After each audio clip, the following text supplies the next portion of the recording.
Eu sei que você pode, que o Senhor pode me dar a minha bênção. É só o Senhor que pode ter compaixão de mim. Quando ela gritou: Senhor, filho de Davi, tenha compaixão de mim, ela já tinha certeza que só Ele podia resolver o problema dela, o milagre que ela veio buscar. Ela continuou: minha filha está horrivelmente endemoniada. Ela já tinha discernido algo que muita gente está dentro da igreja e não discerne. Às vezes chega gente perto de mim e fala assim: ó, a minha filha está me dando tanto trabalho, eu não sei o que é que está acontecendo com ela. E era só dizer assim: ó, a minha filha está endemoniada, é só colocar a mão e expulsar. Muita gente conhece o Senhor, mas não consegue discernir a hora que uma pessoa está endemoniada. Aquela mulher, ela veio com a certeza que Jesus podia libertar a filha dela.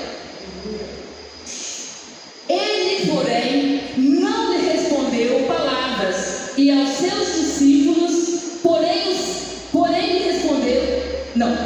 Ele, porém, não lhe respondeu palavras, e os seus discípulos, aproximando-se, rogaram-lhe: despede-a, pois vem clamando atrás de nós.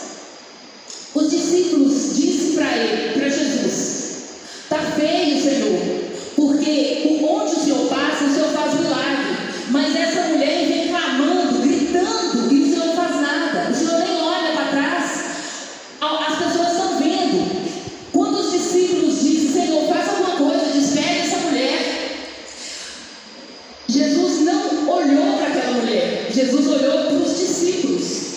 Ele não falou referindo ao lado daquela mulher. Jesus disse para o discípulo: eu não fui enviado senão as ovelhas perdidas de Israel.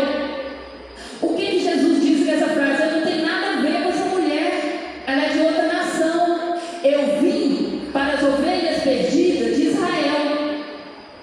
Porém, aquela mulher, ela tinha certeza do milagre que ela veio buscar, e ela sabia exatamente com quem ela estava falando. Ela já tinha deixado bem claro que ele era o filho de Davi, então ela sabia que ele era o Messias, o prometido. E quando ele se referiu que não faria nada por ela, porque ela vinha de outra nação e ele veio para as ovelhas perdidas de Israel, ela, porém, veio e o adorou. Ela veio e enjoelhou ali aos pés do Senhor. E ela adorou dizendo: Senhor, socorre-me.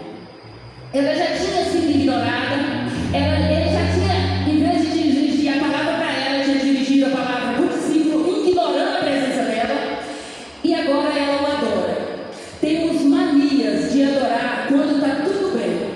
Nós gostamos de pessoas, de andar ao lado de pessoas que nos elogiam, que nos colocam para cima. Mas quando a gente consegue levar um não, um atrás do outro, normalmente a gente vira as costas e vai embora. Mas essa mulher não desistiu. Ela tinha levado todas as cartadas negativas e ela continuava adorando. Coisa que nós temos que vigiar, porque é muito fácil a gente adorar quando a gente está feliz. Mas quando a gente está todos nos pés do Senhor, pedindo, pedindo, pedindo, e levando o não, adorar fica mais difícil. Então, ele respondeu, versículo 26, e disse: não é bom tomar o pão dos filhos e lançar aos cachorrinhos. É um versículo forte demais. Eu passei uma experiência com esses versículos há uns anos atrás, que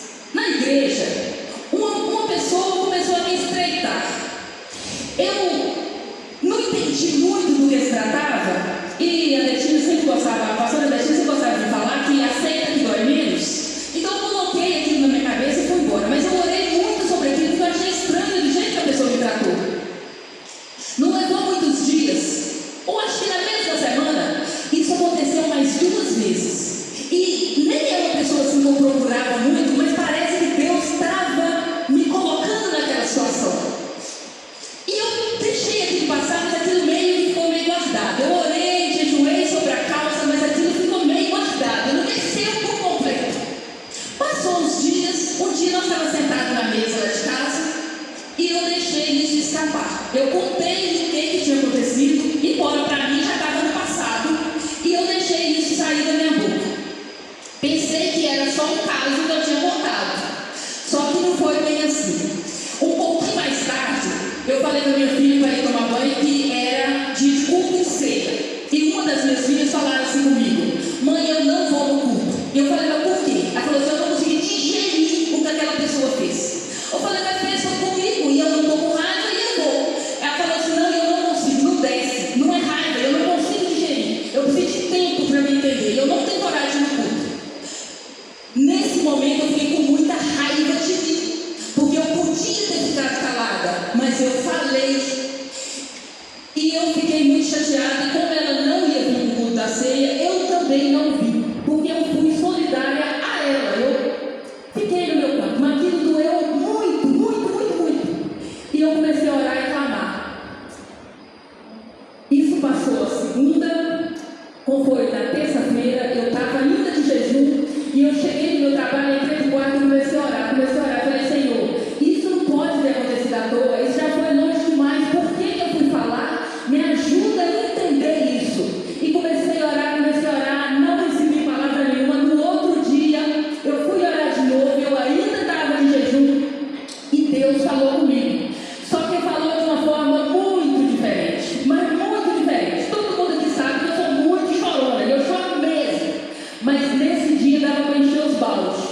Eu saí de dentro do quarto, assim, dando até por mim, assim, ó, chorando. E uma das minhas filhas gosta de apaziguar, e ela falava assim: está quebrantada, mãe? Eu falei: não, hoje eu estou quebrada, hoje eu estou diluída. Aí ela falou assim: por quê? Aí eu falei com ela assim: fulano de tal vai pregar hoje. Aí ela falou assim: Deus falou com a senhora? Eu falei: falou, ela vai pregar hoje. Aí ela está assim: ah, mãe, e a senhora vai na igreja? Eu falei assim: vou. Aí ela falou assim: é só São Luís. Eu falei: eu vou. E eu sei até qual evangelho que ela vai ministrar hoje. Aí ela está assim: mas Deus falou? Eu falei: falou. Aí falei para ela qual evangelho que era Mateus 15, versículo 21. Eu não sei se ela entendeu direitinho a palavra, mas o meu marido não lê muita Bíblia. E ele está assim: o que está lá? Aí eu fui e falei: onde Jesus chama a mulher de cachorrinha. Ô, gente, mas eu chorava tanto, mas tanto, que eu estava fazendo escândalo já. E essa assim: não vai no culto. Eu falei assim: não, mas Deus falou que eu ia, então eu vou. Aí ela assim: mas o que você acha que pode acontecer? Eu falei: eu não sei, não muito que pode acontecer é eu ser referida de cachorrinha, mas se Jesus chamou a mulher de cachorrinha e está escrito, qual o problema? Pode me chamar de serpente, pode me chamar de cachorrinha, desde que eu seja dele, não tem problema não. Gente, eu fui pro culto e eu não sabia o que ia acontecer. Quando eu cheguei na porta da igreja, a primeira pessoa que eu acho que meu olho viu foi a pessoa. E eu pedi: Senhor, me ajuda. O que vai acontecer aqui hoje? Me ajuda. E na hora o Espírito Santo só falou comigo assim: ó, clama a mim. E eu clamei, e eu falei: Senhor, hoje eu quero dar o melhor glória que eu já dei na minha vida. Caso, sei lá, aponte por mim, eu faça qualquer coisa que se refere a isso. Eu não sei por que essa história começou, nem como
é menor do que a migalha do pão.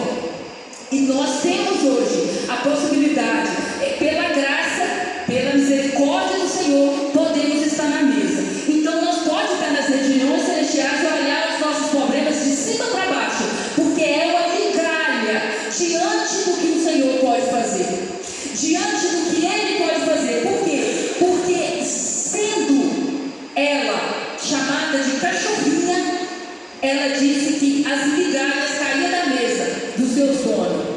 Quem tem cachorro sabe, quando você morde assim um pedacinho de pão, principalmente o pão de sal, que cai aquelas casquinhas tão pequenininhas, e o cachorro come com tanta alegria que faz festa, como se fosse um banquete. E nós somos mais ou menos assim. Às vezes a gente fica lá, ó, atrás de um milagre, e a gente fica tão feliz, mas tão feliz, e ele calha diante do que ele pode fazer. Ele tem uma mesa farta para nós, mas que tamanho é a nossa fé?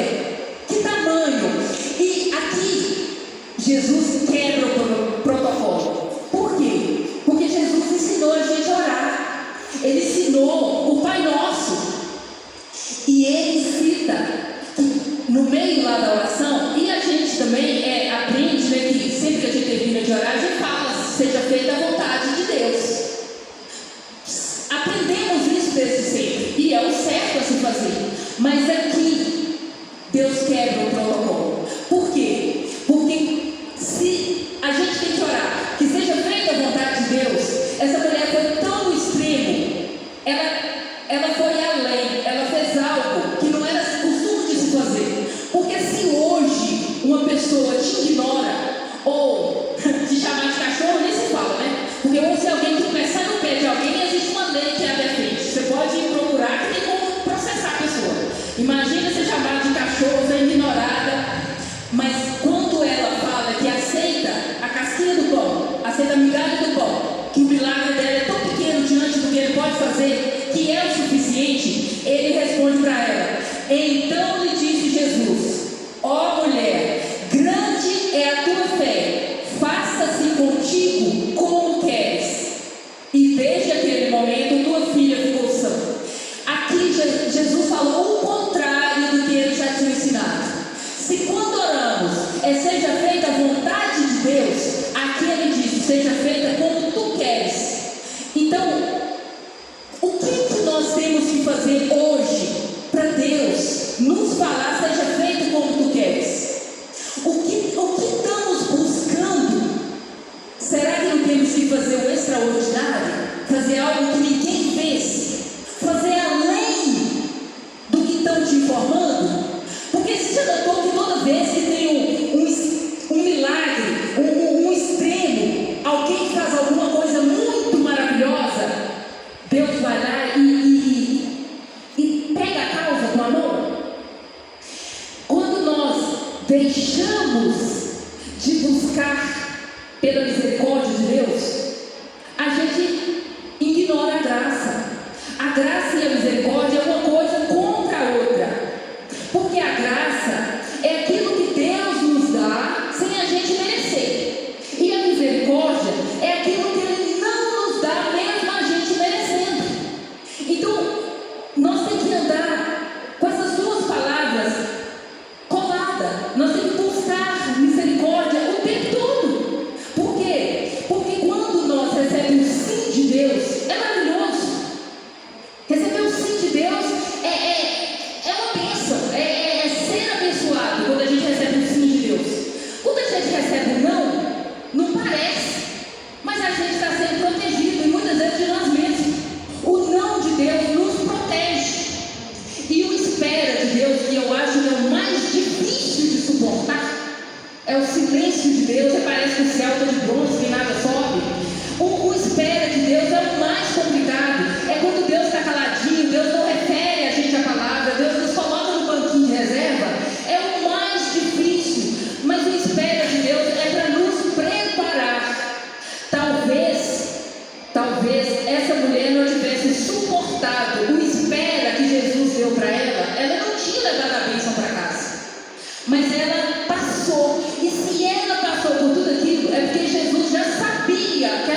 e ele falou: eu tenho fé, mas trabalha, eu quero mais, trabalha na minha fé, aumente a minha fé.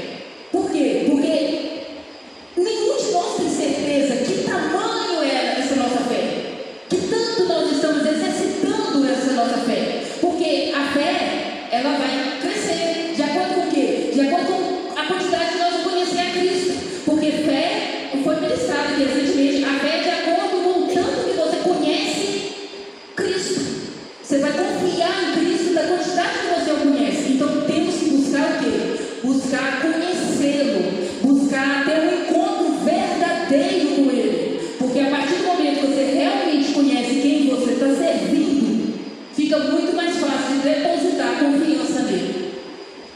Então seja como essa mulher, quebra o protocolo, faça diferente. Quando dizer, você recebeu o não de Deus, continua adorando, busca no jejum, busca na oração, busca na palavra, e seja firme, adora Ele em qualquer circunstância, porque a misericórdia do Senhor, Ele nos livra daquilo que a gente merece, mas Ele tem misericórdia de nós e nos tira daquele lugar. E assim, o que a gente merece, a gente sabe muito bem o que é, né, gente? Porque se não fosse pela graça do Senhor, é o fogo do inferno, o fogo eterno é que nos espera. Não adianta colocar um títulozinho de bonzinho, porque não somos bonzinhos. A gente tem que lutar todo dia para a nossa carne não ficar acordada, para ela ser maçangada. Como diz, a gente afoga ela, mas a infeliz sabe nadar. Então, infelizmente, a gente tem que buscar sem cessar, porque uma coisa afetada vai afetando as outras coisas, e às vezes o não de Deus, o espera de Deus vai nos enfraquecendo na fé, e quando você não vê na igreja, você já está distorcendo a palavra, acompanhando quem não deve, e o inimigo só quer isso. Então firma na palavra, busca todos os dias adorar o Senhor, mesmo quando a resposta é o não, mesmo quando a resposta é espera, porque o Senhor pode mudar o jogo quando Ele quiser. Ele pode ainda hoje dizer para você: seja feita a tua vontade, embora devemos orar que seja feita a vontade dEle, porque a vontade dEle é perfeita e agradável para Ele, né? Não para nós. Para nós vai doer mesmo. Amém? Essa é a palavra